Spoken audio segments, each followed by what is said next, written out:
Hey guys. Hi Jack, you're right. Yeah, good. I'm just double checking is it's live. Yeah, it's live. It's okay. Cool. Cool. All right.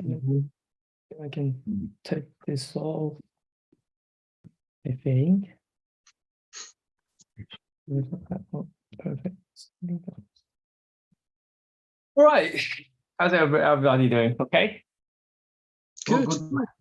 Yeah, yesterday was a interesting day, but it's I wouldn't say 100% unexpected anyway. So you guys can see the chart anyway, right?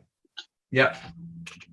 So we were talking. I was having a meeting with Luca. You know, we know we're in phase one, and this phase one eventually will kind of end.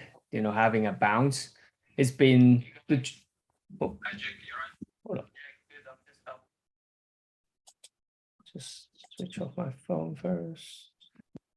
So if I pick up a trend line, you'll see the duration is it's already overdue for a pullback anyway. So if we take the last phase to here, it's obviously stronger. So we're expecting a pullback, so not completely surprising. So I didn't take a trade yesterday, although I wanted to go short, particularly on Apple, but it just didn't present any opportunity. Where do we go from here today?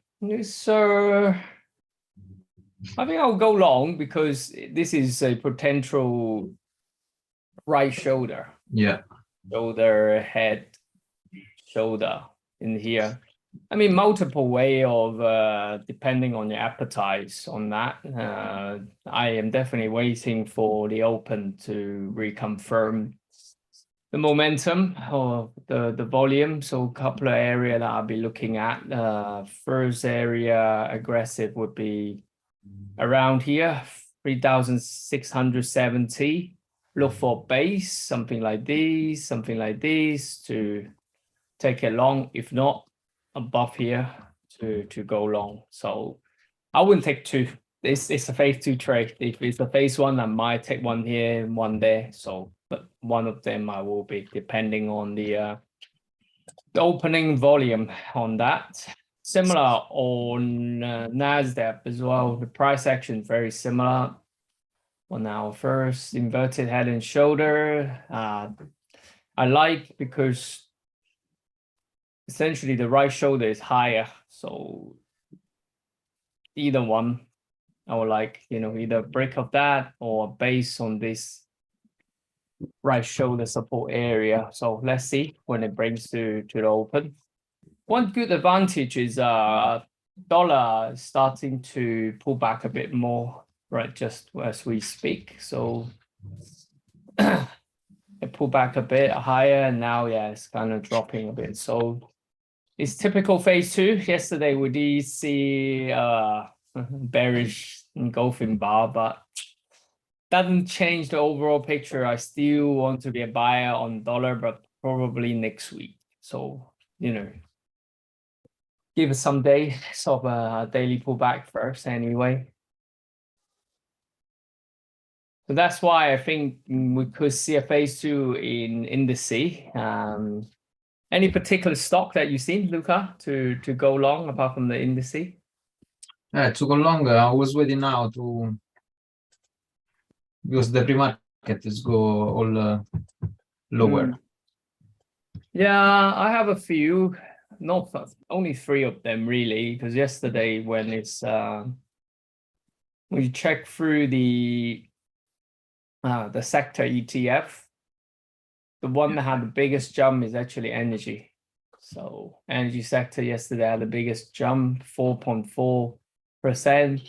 It's now under the support resistant area, but we could have a phase two in this area, bounce to the gap or this area. So a little bit of room, and 4.43%, you can clearly see is the leader of the thing.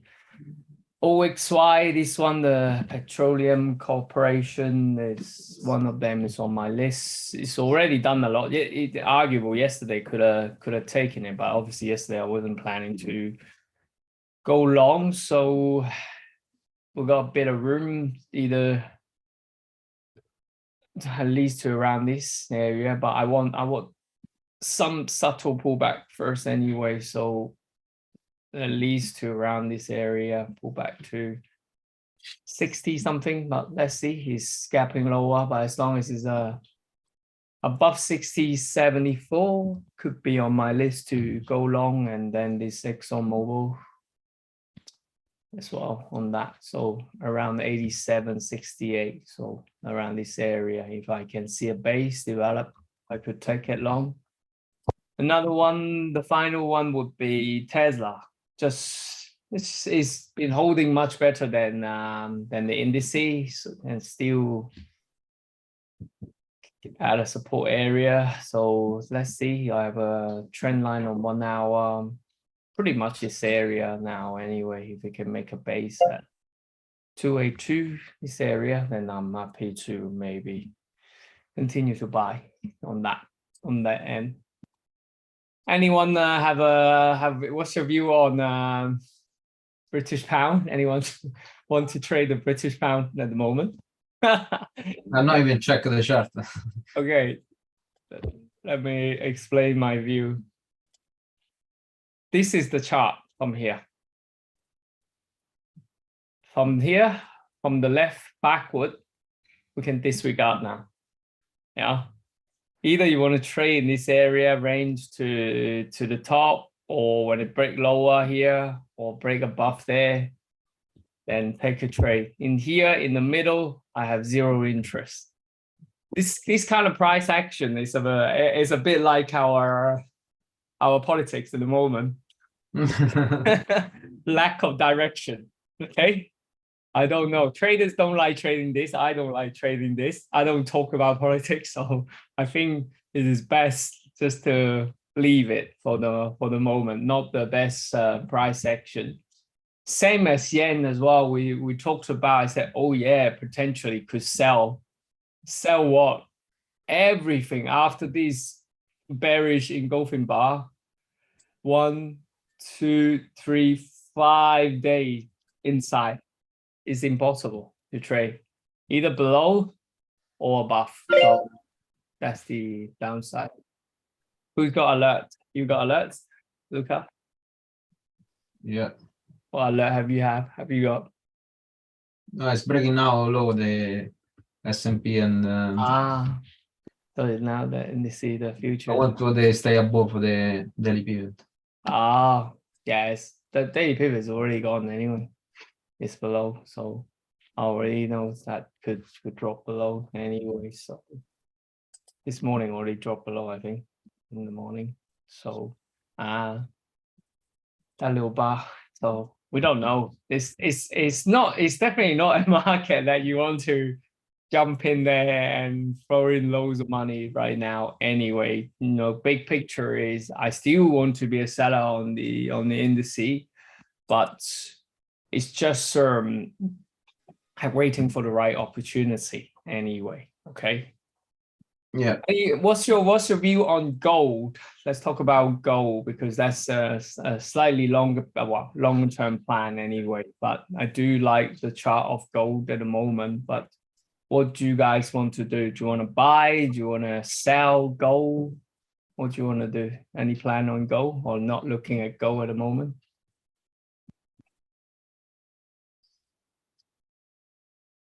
Malcolm, can you talk? Any plans on gold? I mean, for me, it's dipped under a certain significant level. There's a lot of space underneath there, right? There's a lot of space. Yeah. So let me show you why I see the pattern. 2012. Yeah. Look at this. Apart from this spike here, it's pretty much identical. Yeah. The support broken, and it just whoa. down. Okay, so very, very similar on that.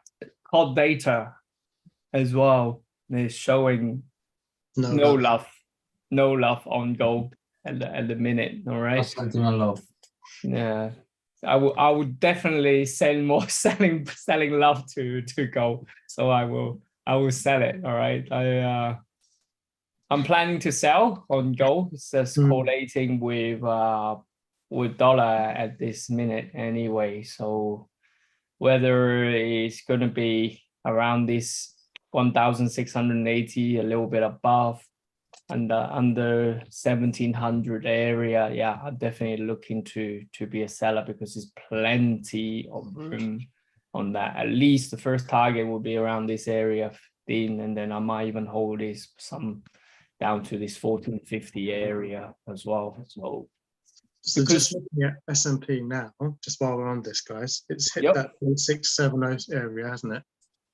S&P 3665, yeah, in this area. This still, the 5-minute chart looks like it's breaking, but not yet. It's still all okay anyway. It's a zone, so everyone can draw it a little bit differently. We can go a bit lower. So around this area, as long as it's holding, then what we need to see is the volume increase in this area, and then we drop down to, well, what we usually look for is SPY, isn't it? We look for SPY is the more accurate data reflecting on S&P 500. So currently, I believe it's a gap lower anyway. Definitely would be so. But yeah, let's see. Anyway, will it hold around this area 365? Make a base on 5-minute or let's see. Something steady, or yesterday, suddenly dropped this. As long as it make a base and the accumulation don't drop too much, not distributing too much, start accumulating and more indication on that, then yeah, I'm happy to buy on that basis. But if price comes in and breaks lower, stay lower, will I sell? No. It's very, when you're trading 1-minute chart, if the plan is going to buy, you better stick to it. There isn't time for you to think, let's have a plan B. It's 1-minute chart. It's going to mess up your mind. So if it doesn't go according to your plan, leave it. All right. But if it can make a base, let me just try to clear this. Make a base here. Make a base, 10-minute, 5-10 minutes bar, and this started to show some bullish momentum before price action. Take it. That's what I'm going to do. But I always said, this kind of trading system, Malcolm, we are going to very soon teaching you guys on that. The benefit of that is it's a fixed time for you guys to work with. So you work at, say now, around 1:30. I might set up a new group only for the elite, only for the people who are dedicated to learn on these sort of things anyway. And we will say, Jake want to buy today. This is what I want to buy. The S&P, NASDAQ, this level, etc.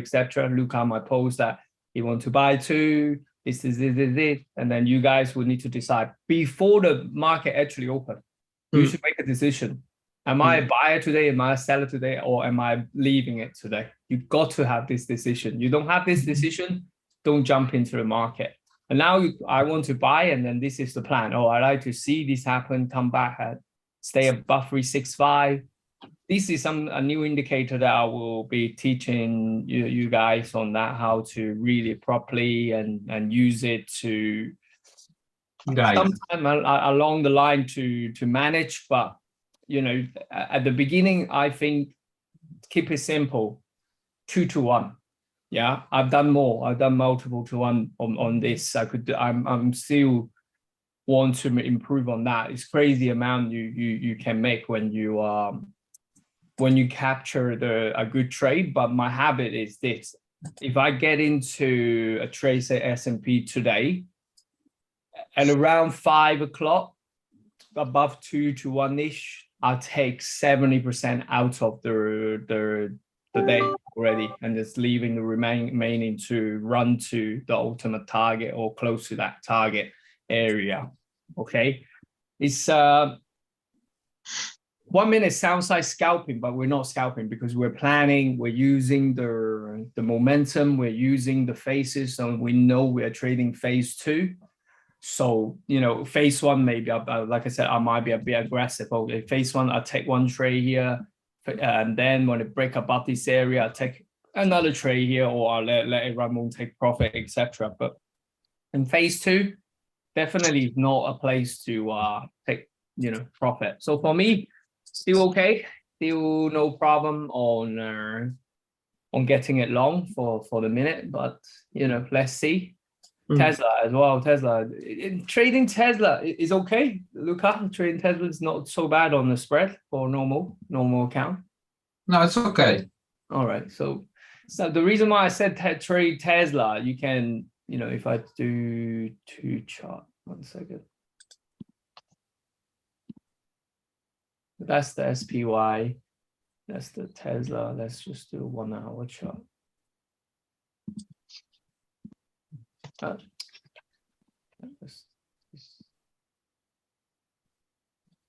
You see, slightly leading, but a bit better than the indices. So, that's why I like about that on Tesla.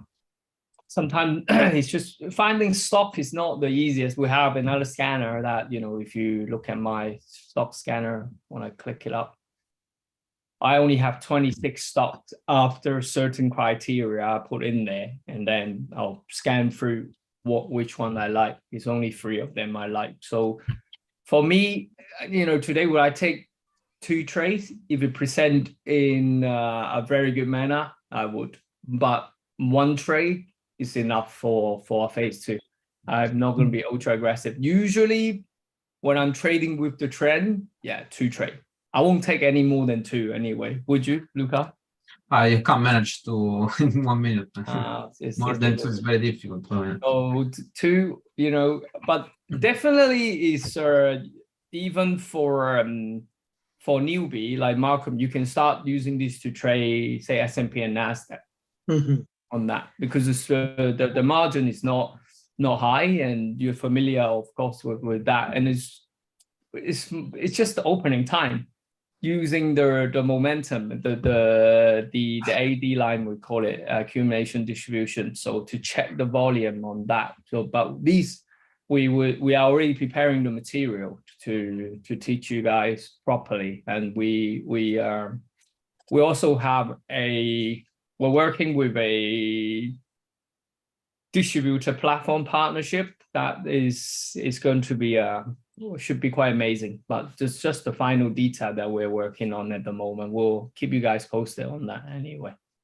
Amazing. So yeah, that's the game plan for today for the indices. But gold, I want to sell on gold. If you have a look at, say, GDX, I'm not sure you guys look at this too much. GDX is the minor ETF, and if you look at the GDX, come on,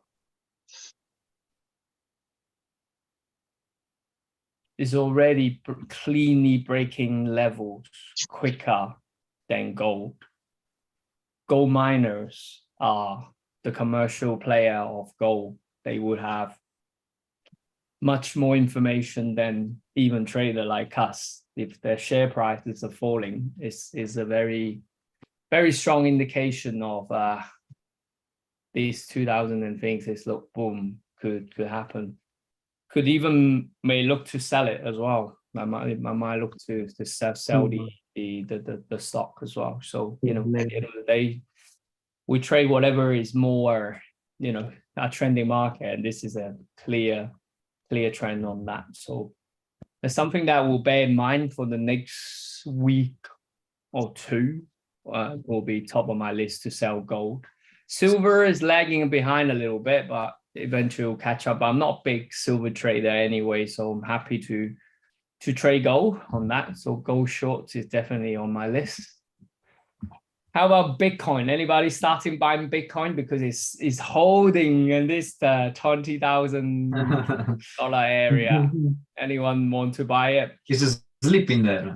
Sleeping, yeah. But you know, a lot of well-known people such as Robert Kiyosaki, the rich dad poor dad author. He still want to buy again.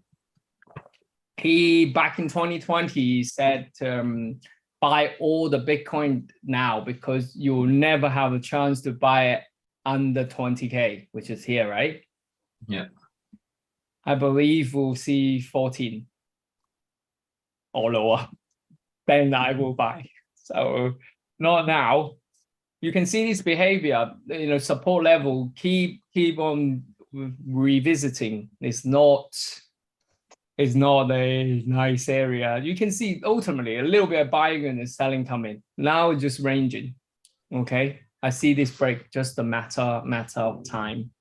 Ethereum, the biggest upgrade in the crypto history from proof of work, so mining, to now proof of stake. I think proof of stake, if you own Ethereum, you're now already earning 5% interest from having Ethereum. That's to support the network. So people transact in Ethereum, you get this 5% premium already by owning it, which isn't bad. I hope they continue to do that. And then when the time comes, the right time when I start investing on this, plus the 5% compound on that would be a very good return. For me, short term, definitely I will look to be a seller, either break below this range or spike up a bit. If the index is going to go up, I see this go up a bit. So it's on my list to sell Ethereum. Usually it's just the same effort, sell the good news, buy the rumor, those kind of things. So when the fear kicks in next time, I think it should be a good time to start accumulating, maybe around $800 area, and I'll be looking to buy some Ethereum, but definitely not ready yet. Hopefully, you know, some of our people are listening to us, or people that been trading crypto has learned something from the past, whatever years, 5 or 10 years trading crypto. Crypto, I don't think the trend will change. Even the next bullish run, no matter from 800 to 10,000 or whatever it is, this kind of behavior, I don't think it's going to change. So when the crazy move comes up, the crazy move down could happen. So, you know, be aware of that. I'm not trying to criticize cryptocurrency or anything like that, but I'm just sticking to my own principle as a technical trader on that. Okay. Any other chart that you guys want me to look at? Oil, I have zero interest anyway, but it is potentially on the phase 2. Hence why I want to buy some of the energy stock like the ExxonMobil and OXY on that. So potentially phase 2, but I don't trade this kind of chart. It could come back to this resistance. Maybe I'll sell it. Maybe I'm saying maybe because it's never been this like that. So could be a double top beforehand. So let's see how it presents itself on that. Any other chart? Any currency? Anything that you want me to look at? I'm not looking at currencies, man. You know, currency as well. Well done. It's really good though. Honestly, I mean, I think this month, I don't know. I think I've been only trading 7, 8 trades, maybe less than 10 anyway. It's a profitable month. I'm happy. You know, this 29th now. It's not the day that for me to be aggressive and start giving my profit back to the market. You know? So if it can present itself for these, you know, this Tracy holding up in here, then yep, I would be, but definitely take some profit by the end of the day. The R2 seems like a nice area to take quite a bit of the profit out. can it go back to 3.9? We go to 3,900. It will be my ultimate profit on S&P 500. Tomorrow, another news related to inflation, very sensitive, but I don't expect anything new. We know where we're at anyway. Would that trigger like, you know, some crazy move in the market? Probably not, but something just to look out for tomorrow. We are in a very unique market environment, very stubborn inflation, high demands for some of the sector, traveling. So such a traveling sector, some of the tourism business is still going up the roof because people won't maybe been locked down for so long. They just love the traveling. Prices is still high everywhere, everything we go. Unemployment rate is very low, so job demands is high. On the other hand, we are this in history, whenever there is a high inflation, that's a recession arguable is already here or to come. But how bad this recession or how long will that last, I don't know. But I think the picture in the US is a little bit brighter than the UK for the minute. So, and Europe. So my main focus longer term, sometime end of the year, maybe early part next year, would be looking to buy some of the stocks. Are you planning to buy stocks, Malcolm? Yeah, I mean, look, if we get that recession, absolutely, I will. I think arguable is already 70% off, 50% off, of course. It's already arguable is already here, the recession, right? The data already show, but they just call it technical recession, not the real one. So whatever they want to call it. But a lot of the stocks that I'll be looking at is, you know, I believe in technology, and the book that I read from Ray Dalio, The Changing World Order, we'll stop the chart now, he said China ultimately is going to rise up as the new superpower. US is never going to go down like here you go, take the throne, right? So it's not going to be that easy. So we are already having some kind of war or competition, one of them being the technological war, so technology. And he said on the book, whoever wins the technological war will win the rest, such as the financial, such as the political or other things. I believe that. So how do government win technological war? They can't. Company can. So you know, there is a very interesting company. I don't know, have you guys heard of them before, called Tencent? Yeah. There is a lot of stock buyback already in the last 2 months. We're talking about billions stock buyback. They have to publicly file that. All right. This is something that you like, Jesse, that guy, the insider stock buying chart is beautiful. I think I have the chart here. I think it's definitely more than, what are you talking about, 50% off? 760, shall we call it? Today's price is $270. Now 70% off. So a little bit more room to downsize, but let's see how low. Sub 200 area, 220. I'll be buying that, definitely. That's the power of Tencent in China. Being a Chinese, I know how powerful they are. I need to go on another call at 2. All right, guys. Anyway, leave it. Thank you, though. But put something on the group chat just in case that these guys are in their different time zones or whatever, about, you know, where you've put the trend line, just so they can see, really, so they understand. Okay. All right. Thanks so much. Thanks, man. See you. Bye. Cheers. Thank you. Bye-bye. All right. So yeah, we'll stick to a plan then. I will try and look for a buying opportunity, and I'll keep you guys posted.